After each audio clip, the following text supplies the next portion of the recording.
निकल के आ जाओ, निकलो। गौ हत्यारों को फांसी मत मांगो, खुद उनकी हत्या करो और अपने लिए फांसी मांगो। बाद में कानून करेगा कार्रवाई, पहले हमें करनी है। हमें उसको सबक सिखाना है, हाथ तोड़ना है, पैर तोड़ना है, जो करना पड़ जाए हमको करना होगा। तब जाकर ये अधर्मियों की आत्मा कांपेगी। इन्हें किसी चीज का भय नहीं है, मौत का भय तो होगा। किंतु एक सेना का विस्तार हो चुका है। 1 मार्च 2025 को रायपुर से विश्रामपुर मात्र 63 किलोमीटर है। हम कम से कम 5000 गौ सेवक सेविकाएं वहां पहुंच रहे हैं, पलायन कर रहे हैं। विश्रामपुर, जनकपुर, गणेशपुर, ये तीनों गांव में 4500 की जनसंख्या है, जिसमें एक भी हिंदू, एक भी सनातनी नहीं है, केवल और केवल ईसाई भरे हैं वहां। ఛత్తీస్గఢ్లో మార్చి 1వ తారీఖున మేము క్రైస్తవ అమ్మాయిలందరినీ కూడా వాళ్ళ ఇళ్లల్లో జొరబడి వాళ్ళ మీద అత్యాచారాలు చేస్తాము అని ఒక దుర్మార్గుడు ప్రకటించాడు. వాడి పేరు అది నేను మీకు ఇప్పుడు ప్రకటిస్తాను. ఆదేశ్ సోని ఏం ప్రకటించాడంటే, మార్చి 1వ తారీఖున మేము మొత్తం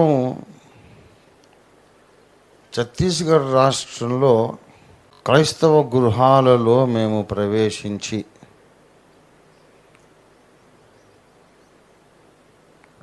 క్రైస్తవ అమ్మాయిలందరినీ బట్టలు విప్పదీసి నగ్నంగా ఊరేగించి ఉన్కా ఇజ్జత్ సే హమ్ ఖేలేంగే, వాళ్ళ మానాలతో మేము ఆడుకుంటాము.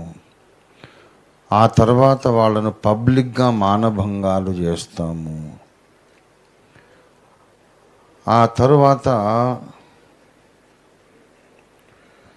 వాళ్ళను చంపేస్తామని కూడా చెప్పారు. ఆదేశ్ సోను అనే అతను. తర్వాత చిన్న పిల్లలు, క్రైస్తవ కుటుంబాలలో ఉండే చిన్న పిల్లలను కూడా కాట్ దాలేంగే, హమ్ కాటేంగే ఉన్లో. చిన్న పిల్లలను ఏం చేస్తారట, కోసేస్తారట. కోళ్ళను కోసినట్టు కోసేస్తారట. ప్రభునందు ప్రియులారా, ఎంత దారుణమో చూడండి.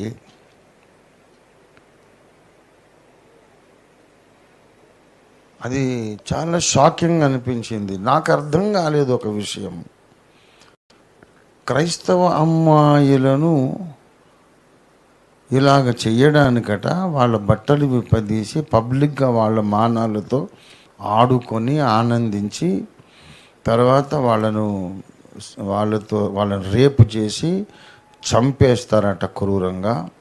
వాళ్ళ పిల్లలు, చిన్న చిన్న పిల్లలు ఉంటే వాళ్ళని కూడా మెడకాయ కోసేస్తారట. ఇలా చేయడానికి నాకు 50,000 మంది కార్యకర్తల అవసరం ఉన్నది. అప్పుడు మనం ఈ మహా కార్యక్రమంలో మనం విజయం సాధిస్తాము అంటున్నాడు అతడు. 50,000 మంది అట కార్యకర్తలు కావాలి అంటే 50,000 మందిని తీసుకుపోయి లక్షల మంది క్రైస్తవులను హింసిస్తే అందరూ రామభక్తులు అయిపోతారా? ఆహా, రాముడు ఎంత గొప్ప దేవుడండి అని అందరూ అప్పుడు అబ్బా ఇంత గొప్ప దేవుడే మాకు కావాలనుకుంటారా? రాముడి చెంతకు ఆకర్షించబడతారా? రాముడి నామము జపం చేస్తూ ఇంత దుండగం చేస్తే ఆ రాముడి మీద ఇంకా అసహ్యాన్ని పుట్టిస్తున్నారు కదా. రాముడి మీద ప్రేమ అభిమానం పుట్టించగలరా? ఏంటి మూర్ఖులు చేసే పని? అలా చేయటం ఎలాగ రైట్ అవుతుంది? ఎలాగ ప్రయోజనకరం అవుతుంది? ఈ భయంకరమైన ప్రకటన విని ఏ ఒక్క పాస్టరు స్పందించటం లేదు. చలో ఛత్తీస్గఢ్, నేను కూడా ఛత్తీస్గఢ్ వస్తున్నా. నాతో పాటు ప్రతి అగాపే సంఘము మొత్తం రావాలి రావాలి రావాలి రావాలి ఛత్తీస్గఢ్కు ఎలాగైనా రావాలి. ఇవాళ పొద్దున నేను అక్కడ ఇండియా ప్రజాబంధు పార్టీ ఛత్తీస్గఢ్ రాష్ట్ర అధ్యక్షునికి నేను ఇన్స్ట్రక్షన్స్ ఇచ్చాను. గవర్నర్ని మేము కలుస్తాం, రాష్ట్ర గవర్నర్ని కలిసి విజ్ఞాపన పత్రం ఇస్తాము. తర్వాత ప్రెసిడెంట్ ఆఫ్ ఇండియాను కూడా కలిసి విజ్ఞాపన పత్రం ఇస్తాం. అందులో అధిక శాతం మహిళలు ఉండాలి. ఎందుకంటే స్త్రీల మాన ప్రాణాలతో చెలగాటం ఆడటం ఇదేనా నీ జ్ఞానం శీలం అంటే? ఇదేనా? ఎవడు చెప్పాడు బాబు? పబ్లిక్లో పెట్టి ఆడవాళ్ళ మానాలతో ఆడుకోమని శ్రీరాముడు చెప్పాడా? ఎవడు చెప్పాడు? మీ ముఖాలకు మళ్ళీ శ్రీరాముని పేరు ఒకట. శ్రీరాముడు ఎక్కడైనా ఏదన్నా లోకంలో ఉంటే వీళ్ళని చూసి సిగ్గుపడడా? ఏ గ్రంథంలో రాసి ఉంది ఆడపిల్లల్ని ఇట్లా అవమానించమని?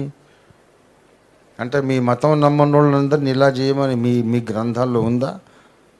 ఉంటే కూడా అది మానవతా ధర్మం కాదు కదా, అది న్యాయం కాదు కదా. ప్రభుత్వం ఏం చేస్తుంది? వాళ్ళని ఎందుకు అరెస్ట్ చేయట్లేదు? కాబట్టి నాకున్న ఆరోగ్య స్థితి ఏదున్నా ఎలాగున్నా నేను ఇప్పుడు ఇవాళ పర్మిషన్ తీసుకోమని నేను చెప్పాను ఛత్తీస్గఢ్ రాష్ట్ర అధ్యక్షునికి. ఉదయం నుంచి రాత్రి దాకా నేను నిరాహార దీక్ష చేపడతాను. అక్కడ ఒక టెంట్ వేసి కూర్చుంటాం రాజ్భవన్ ముందే. కూర్చొని తర్వాత ఆయనకు విజ్ఞాపన పత్రం ఇస్తాము. ఢిల్లీలో కూడా అదే పని చేస్తాం. ఇలాంటి ప్రకటనలు వాడు చేయడానికి వాడికి ఎన్ని గుండెలు బలుపా ఏంటది? క్రైస్తవులు ఆడోళ్ళని చెరుస్తామని పబ్లిక్గా చెప్తాడా? పోలీసు వాళ్ళు దాన్ని సుమోటోగా తీసుకొని, హైకోర్టు దాన్ని సుమోటోగా తీసుకొని వెంటనే కేసు పుట్టప్ చేసి వాడిని అరెస్ట్ చేయాలి కదా. 1,00,000 మంది రోడ్లకి ఛత్తీస్గఢ్లో నిలబడి ఏంట్రా ఏం చేస్తున్నారు, గవర్నమెంట్ ఏం చేస్తుంది, వాడిని అరెస్ట్ చేసి లోపల పెట్టండి. ఇంకొకసారి ఇలాంటి లాంగ్వేజ్ మాట్లాడడం కానీ ఇలాంటి ప్రకటనలు చేయడం కానీ క్షమించరాని నేరం అని చెప్పి వాడిని లోపల ఏం చేస్తే మళ్ళీ జరగదు కదా ఇలాగా. వాడు అక్కడెక్కడో చేస్తే నాకెందుకండి అని ఊరుకున్నాం అనుకోండి. మరి రేపు తెలంగాణలో అదే జరిగితే పరిస్థితి ఏంటి? అరే నువ్వు పెద్ద మనిషివి, వయసులో నువ్వు వృద్ధుడివి, ఎందుకండి అక్కడికి వెళ్ళడము, కొట్టి చంపితే ఎట్లా? అంటే వాడు చంపకపోయినా చచ్చిపోమా మనము? వాడు చంపడానుకో దేవుని టైం వచ్చినప్పుడు ఎవడైనా పోవాల్సిందే కదా. ఒక మంచి కారణం కొరకు చచ్చిపోతే పోదాము. ఈ రోషము కలిగిన వాళ్ళందరికీ, ఓఫీర్ మినిస్ట్రీస్ కుటుంబ సభ్యులకు, ఇంకా ఇతర డినామినేషన్స్ అందరికీ కూడా, ఇండియా ప్రజాబంధు పార్టీ సభ్యులకు, రాష్ట్రీయ క్రైస్తవ పరిషత్ సభ్యులకు, మా భావజాలాన్ని అభినందించే వాళ్ళందరికీ నేను పిలుపునిస్తున్నాను. ఆర్కేపీ జెండాలు కండువాలు పట్టుకొని ఛత్తీస్గఢ్కు మనం వెళ్ళాలి. ఈ ఈ సేవకుల సదస్సులో ఇదే నా ప్రకటన, నా పిలుపు. అక్కడ ఒక టైం ఫిక్సప్ అవుతుంది. గవర్నర్ గారు ఏ రోజు మనకు అవకాశం ఇస్తారో ఆ రోజు ఏ మీటింగ్ ఉన్నా క్యాన్సిల్ చేసుకొని నేను వస్తాను. ఏ మీటింగ్ ఉన్నా, పబ్లిసిటీ అయినా సరే, దానికంటే ఇది ముఖ్యం. ఊరేగింపు తీద్దాం, ముందు నేను నడుస్తా. గవర్నర్ గారిని కలుసుకొని, ఏంటండి మీ రాష్ట్రంలో ఇట్లాంటి వాళ్ళు ఉన్నారు, మీరేం చేస్తున్నారు, ఇదేనా మీ ప్రభుత్వ పాలసీ? అదేనా ప్రకటించండి. మేమందరం ఓట్లేస్తేనే మీరు ఆ స్థానంలో ఉన్నారు. మీ నుండి మాకు సంరక్షణ కావాలి అని చెప్పేసి వాళ్ళకి ఇచ్చిన తర్వాత పత్రికా ప్రకటన కూడా రిలీజ్ చేస్తాం. సేమ్ థింగ్ మళ్ళీ ఢిల్లీలో చేస్తాం. క్రైస్తవ సమాజం కదిలింది, కార్యాచరణలోకి దిగింది, కార్యరంగంలోకి దూకింది అనే ఒక మెసేజ్ దేశమంతటా మనం వ్యాపింపజేస్తాం. వాక్య మర్మాలు చెప్పుకోవచ్చు, ఎన్నైనా చెప్పుకోవచ్చు. ఇంకా ఎంతసేపు మర్మారు మాట్లాడి మన దేశమే తగలబడిపోతుంది, సర్వనాశనం అయిపోతుంది. కాబట్టి నేను పిలుపునిస్తున్నాను. 2 తెలుగు రాష్ట్రాలే కాదు, మొత్తం మహారాష్ట్ర, కర్ణాటక, ఒరిస్సా, యూపీ, ఉత్తరాఖండ్, జార్ఖండ్, హిమాచల్ ప్రదేశ్, జమ్మూ, పంజాబ్, కేరళ, తమిళనాడు, మొత్తం మన క్యాడర్ ఎక్కడెక్కడుందో వాళ్ళు జెండాలు పట్టుకొని IPBP Karnataka, IPBP Tamil Nadu, India Prajabandhu Party Orissa, India Prajabandhu Party UP అని ప్లెకార్డులు పట్టుకొని కనీసం 10,000 మందికి తగ్గకుండా ఛత్తీస్గఢ్ రాష్ట్రంలో గవర్నర్ ఎదుట మనము ప్రజా ప్రదర్శన చేద్దాము. వెళ్ళమండి. అదే మన ఇంట్లో చొరబడి మన పిల్లల్ని మెడకాయ కోసేసి కోళ్ళను కోసినట్టు మన భార్యల్ని, మన కూతుళ్ళని పబ్లిక్గా చెరిపిన తర్వాత, చంపేసిన తర్వాత అప్పుడు సమాధికి ఎంత ఖర్చు అవుతుందండి? ఆ ఖర్చు పెట్టుకుంటే ఛత్తీస్గఢ్ పోవచ్చు. ఇప్పుడు అంత సీరియస్గా ఉంది వ్యవహారం. సమాధికైనా ఖర్చు అవుద్ది కదా.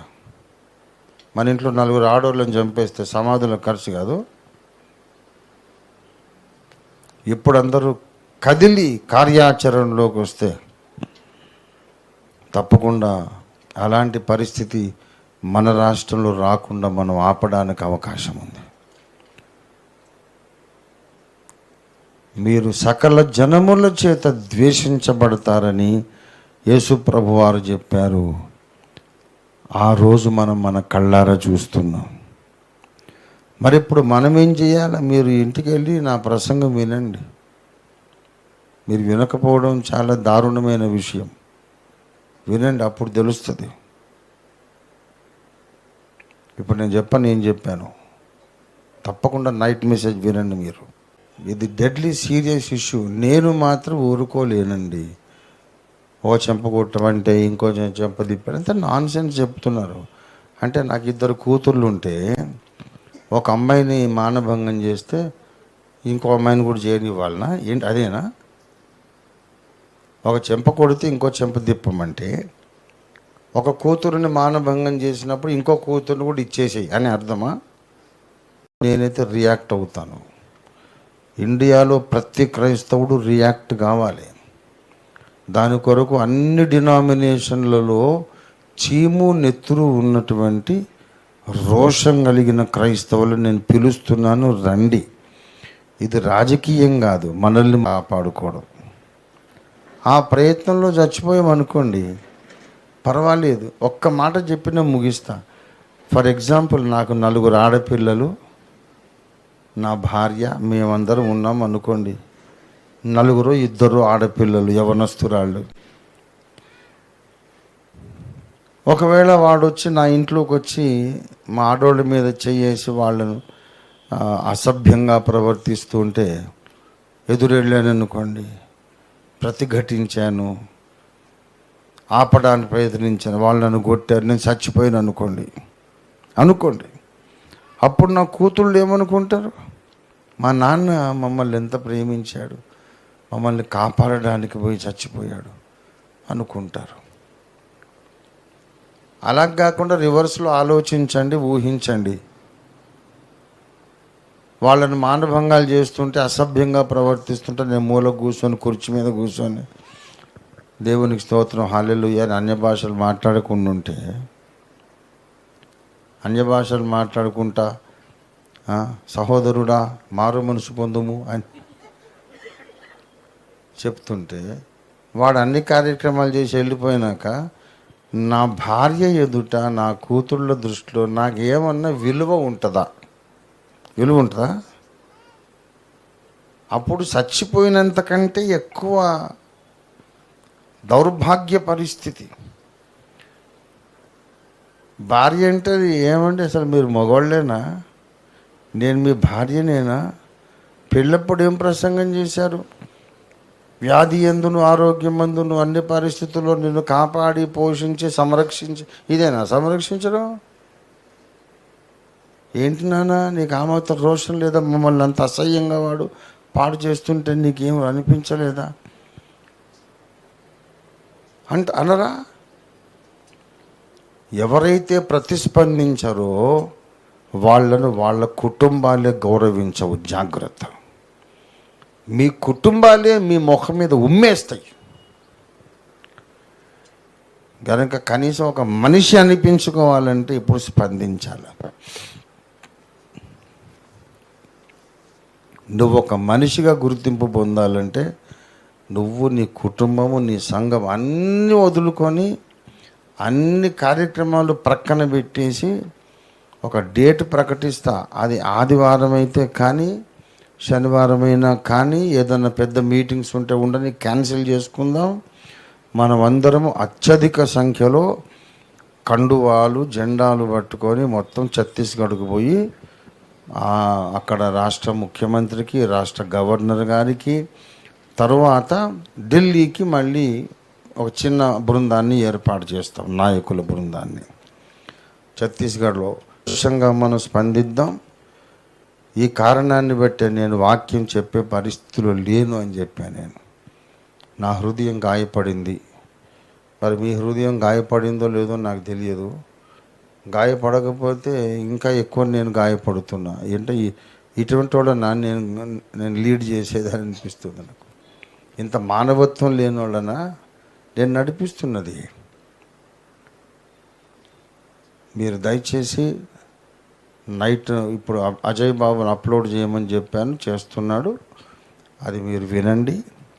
విన్న తర్వాత నిర్ణయం తీసుకోండి. ఖర్చు అయినా పర్వాలేదు. రేపు మన ఇంట్లో 4 చావులు అయితే అప్పుడైనా ఖర్చు అవుతుంది. అది ఆపడానికి ఖర్చు పెడదాం. Deadly serious issue. ప్రతి అగాపే సంఘ సభ్యుడు, మనం ఏదో ఎన్నో సంఘాలని చెప్పుకుంటాం కదా, 1000 సంఘాలు 1400 అని. అది ఇప్పుడు కనపడాల. ఒక్క 1000 సంఘాలు ఉన్న 1000లో ప్రతి సంఘానికి సగటున 100 మంది ఉన్న 1,00,000 మంది అవుతారు. 1,00,000 మందిలో 1,00,000 మంది కాకుండా ఒక 50,000 మంది ఛత్తీస్గఢ్లో దిగిన దేశం కదిలిపోతుంది, ప్రభుత్వం దిగొస్తుంది. మనమేం కొట్టము, తిట్టము, దొమ్మీలు కాదు, అల్లర్లు కాదు. కలిసికట్టుగా ప్రశ్నిస్తాం ప్రభుత్వాన్ని, సమాజాన్ని. అంతకు మించినటువంటి ఆయుధం లేదు ప్రజాస్వామ్య వ్యవస్థలో. వాళ్ళ చిన్న పిల్లలను కాటు దాలేంగి అని చెప్తున్నాడు వాడు. ఉస్కే బచ్చోంకో కాటు దాలేంగి అట. 50,000 మంది నా కార్యకర్తలు కావాలి, ఆడోళ్ళని పాడు చేస్తాం, అందరినీ చంపేస్తాం, ఒక్క క్రైస్తవుడు ఛత్తీస్గఢ్లో మిగలనీయం అంటున్నాడు వాడు. ఛత్తీస్గఢ్ అంతా వైరల్ అవుతుంది. 50,000 మంది కార్యకర్తలు రావాలంటున్నాడు. ప్రియులారా, ఈ ప్రమాదకరమైనటువంటి పరిస్థితిని ఎదుర్కోవడానికి ఇంకొక మార్గం లేదు. మనం ప్రత్యక్ష కార్యాచరణకు దిగాలి. ఏం పర్వాలేదు, అక్కడ రోడ్లు ఎక్కుదాము, గవర్నర్ని కలుద్దాం, రాష్ట్రపతిని కలుద్దాం. వాళ్ళు పగబట్టి చంపేస్తే స్టెఫను హతసాక్షి, పౌలు హతసాక్షి, పేతురు హతసాక్షి, అపోస్తలులందరూ హతసాక్షులు. హతసాక్షి కిరీటం మనకు పరలోకంలో ఉంటుంది. కానీ ఇలాంటి విపత్కర పరిస్థితుల్లో స్పందించకుండా ఉంటే నీకు ఏ కిరీటం రాదు. పిరికోడి కిరీటం ఉంటుందా ఏమన్నా? స్వార్థపరుడి కిరీటం ఏదన్నా ఉంటే అది వస్తుంది, కానీ అటువంటి లేవు పరలోకంలో. కనుక ప్రియులారా, ఇక వాక్య మర్మాలు ఏం చెప్పను, మనము దేశము కొరకు కొంచెం సేపు విజ్ఞాపన చేద్దాం.